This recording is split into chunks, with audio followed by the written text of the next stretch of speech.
Welcome, curious minds, to another Deep Dive. Today, we're plunging into a market that, okay, might seem super specific at first, Mhm. but I promise you, it's got these surprisingly big global implications. We're talking ID card and badge printers. Right. Sounds niche, maybe. Exactly. You might be thinking, printers? Really? Yeah. But honestly, the market report we've been digging into, it's packed with stuff that'll make you look at your office key card totally differently.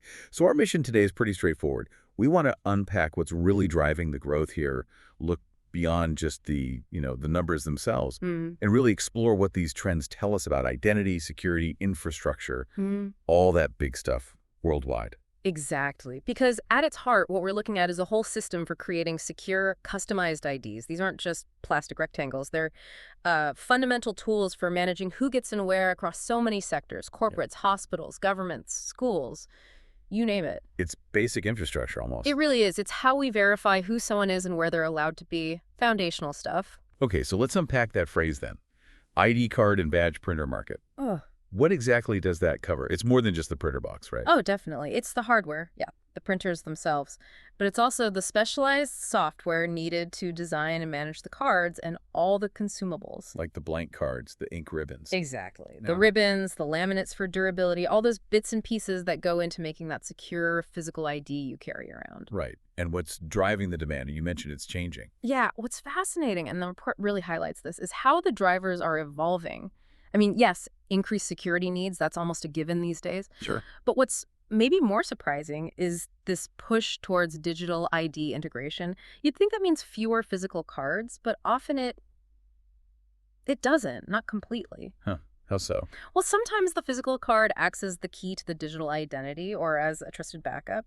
And then there's just the sheer global expansion of, well, institutions. You mean like new companies, new universities? Precisely. New campuses, more businesses needing formal access control, governments rolling out national ID programs. All of these need robust ID systems. And often, physical cards are still central to that. Okay, let's get to the numbers then, because you said they were pretty interesting. Yeah, they really paint a picture. So, global sales revenue. Mm-hmm. Where did it start and where's it headed? Okay, so back in 2021, the market was valued at just over $601 million. Okay, 600 to 1 million. Then the projection for 2025 is around $730 million, a decent jump. Right. But then look out to 2033. The forecast hits $1.077 billion. Whoa. Okay, wait.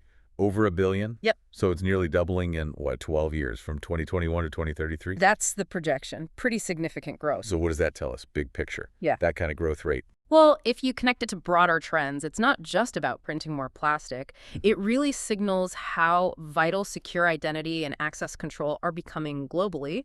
It reflects, more formal economies, stricter security everywhere, and just this fundamental need to verify who people are in almost every part of life. And it also says something about digital versus physical ID, like you mentioned. Absolutely. It underlines that even with all the talk about digital wallets and mobile IDs, the physical card is often still a critical piece. Maybe it's a trust thing, maybe practicality, but it remains a key part of the identity puzzle, that sort of hybrid approach. Makes sense. So if it's growing that much globally, where's the growth concentrated? Let's do the regional breakdown. Where should we start? Let's start with the biggest region, both now and projected, Asia Pacific. Okay, APAC, what are the numbers there? So in 2021, it was already substantial, nearly $210.5 million. Right. But by 2033, it's projected to explode, basically. Over $406 million. It becomes the largest market by a pretty wide margin. 406 million. Okay, what's fueling that in Asia Pacific specifically? It's really a mix of things. Rapid institutional growth, like we talked about, new businesses, universities popping up, plus a big push for formal ID systems from governments. And which countries are the big players there? By 2033, you're looking at huge numbers from China, over 133 million. Japan's also big, nearly 60 million. India close behind, over 52 million. Wow. But it's broad, too. South Korea, Australia, Singapore, Southeast Asia as a whole, they're all contributing significantly. Think national IDs, huge student populations, massive corporate growth. It all adds up. Okay, massive growth in APAC. What about Europe?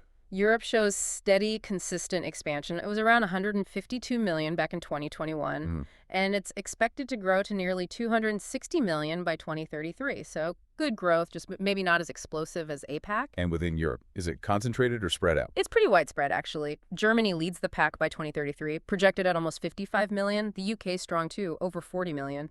Then you've got France, Italy, Spain, all significant contributors. So sort of mature economies still finding reasons to invest. Exactly.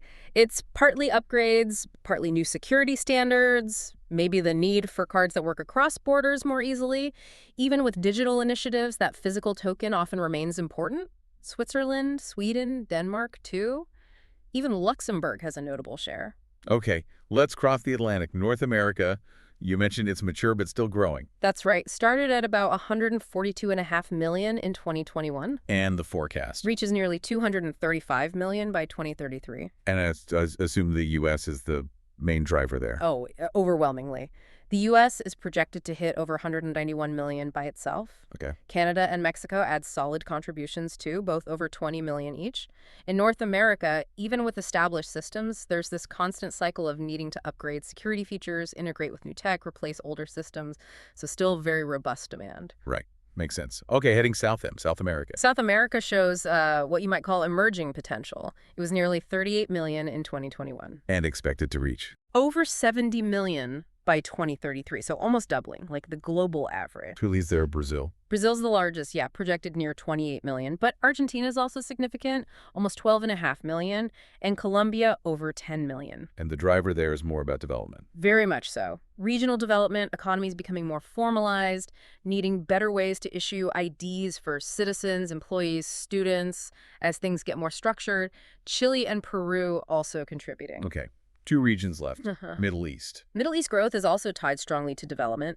Started just over 30 million in 2021 and projected to hit over 55 million by 2033. What's the story there? Big projects, security? Both, really. Think about all the huge infrastructure projects, new cities, tourism expansion, the energy sector, and yes, heightened security concerns play a role too. And the key countries?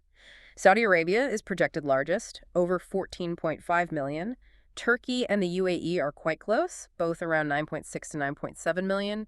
Egypt and Qatar also significant. It's that rapid modernization needing robust ID systems. Got it. And finally, Africa. Africa shows really significant growth potential. Started at just over 28 million in 2021. And projected. Expected to reach over 51 million by 2033. Again, nearly doubling. Which parts of Africa are driving that? South Africa is a major player, projected over 22 million. Nigeria's next, around 7 million. But then you have the rest of Africa category, which is collectively quite large, over 22 million itself. And that reflects? Just broad-based development. Formalizing economies, expanding government services, growing education sectors, all requiring better, more secure identification methods across the continent. Okay, wow. That's a lot of ground covered, a lot of numbers. So let's bring it back. What does this all actually mean for you listening? Right. I mean, just last week, I got a new library card, and they printed it right there. It seems small, but it adds up. It really does. You probably encounter these things constantly. Your badge to get into work, maybe your kid's school ID, entry passes for events. This whole growing market, it directly translates into the systems that provide enhanced security where you work, study, or even go for leisure. It's that invisible or maybe semi-visible infrastructure that keeps things running smoothly and safely. So stepping back then, what's the bigger takeaway from all this growth? Well, I think this raises a really important question, doesn't it? It's clearly about more than just selling printers.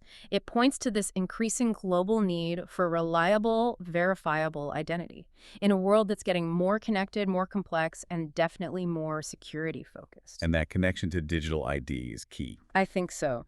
Remember the report mentioning digital ID integration? This market strength really pushes back against the simple idea that physical IDs are just fading away. Yeah, it's not an either-or situation. Exactly. It shows that physical cards often remain crucial, trusted, maybe even necessary components alongside digital methods. It's about how societies are fundamentally choosing to manage and secure identity right now. So this whole deep dive really shows how something seemingly niche, like badge printers, can actually tell us a lot about huge global trends, security, development, identity itself. Absolutely. It's a much bigger story than just printing plastic. A fascinating look. Thanks for breaking that down. My pleasure. It really makes you think, though, what does this persistent, strong demand for tangible, verifiable identity tell us about where we're headed, especially in our increasingly digital world? How are those two sides of identity, the physical and the digital, going to keep interacting and evolving? Definitely something to ponder.